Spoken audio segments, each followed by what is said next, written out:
भारती को प्रणाम है। मैं आज अपने वीडियो में फिटकरी के फ़ायदे बता रहा हूँ।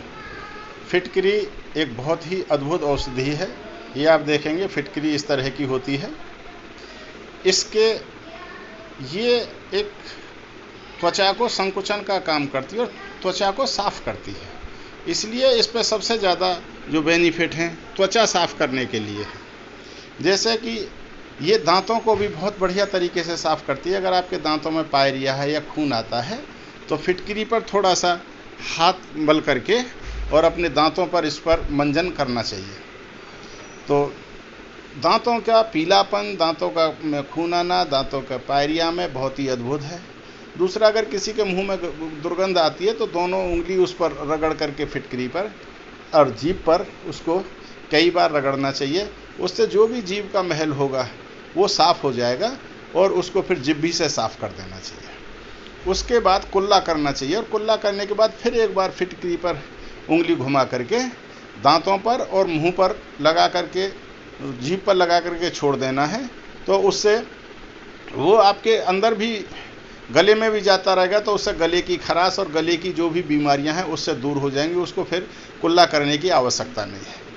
इसी क्रम में दाढ़ी बनाने के बाद भी अपने मुंह पर इसको लगाना चाहिए और पूरे मुंह पर लगा करके इसको रगड़ना चाहिए। तो जो भी मरी हुई खाल है वो ठीक हो जाती है। हाथों पर, उंगलियों पर, पैरों पर जो ये शरीर के एक काले हिस्से हो जाते हैं, यहाँ घुटने पर जो आपकी त्वचा खराब हो जाती है वो काले हो जाते हैं। पैरों के नीचे, पैरों की जो एड़ी के पीछे जो हिस्से हुए इन पर लगाने से, ये थोड़ी देर लगा करके आप नहाने के समय ही इसको लगा सकते हो और थोड़ा रगड़ने से ये बहुत बढ़िया तरीके से इससे जो खराब त्वचा है, जो गली हुई त्वचा है, वो सब साफ़ हो जाती है। आँखों में भी इसका बहुत बड़ा अद्भुत फ़ायदा है, लेकिन आँखों में लगाने के लिए इसकी सावधानी बरतने की ज़रूरत है कि आँखों में जब लगाते हैं तो थोड़ा सा फिटकरी पर हाथ लगा करके आँखों को टोटल बंद करके और इसको इस तरीके से आप थोड़ा सा रगड़िए और रगड़ने के बाद आँखों को बंद ही रखिए। तो अपनी परमिसेबल मात्रा आँखों में खुद ही चली जाएगी और जब उसमें आँखों में थोड़ी सी इरिटेशन हो तो तुरंत पानी से उसको साफ़ कर दीजिए।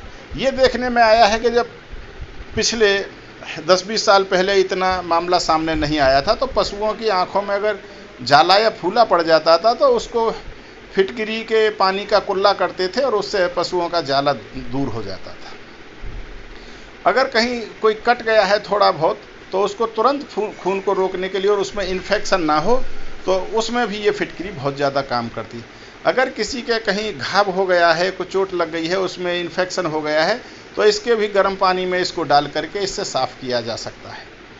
इसके अलावा अगर आपके पास में आरओ नहीं है और आप ऐसी जगह हैं कि आपको पानी शुद्ध उतना नहीं है जितना कि परमिसेबल पानी शुद्ध होना चाहिए, तो उसको गर्म करके उसमें फिटकरी को थोड़ा हिला देना चाहिए थोड़ी देर के लिए और उस पानी को स्थिर कर दें तो देखेंगे गिलास में काफ़ी मात्रा में नीचे को गंदगी बैठ जाती है और उसको जो है आप पानी को अलग करके पानी पी सकते हैं। ये फ़ायदे हैं फिटकरी के। और ये जो है, अगर एक और बड़ा महत्वपूर्ण फ़ायदा है इसका, अगर जो है चाहे स्त्री या पुरुष हो, अगर उसके गुप्तांगों में कुछ खुजली इत्यादि है तो उसको भी गर्म पानी में फिटकरी मिला करके उसको अच्छी तरीके से साफ़ करने से ये जो खुजली की समस्या समाप्त हो जाती है।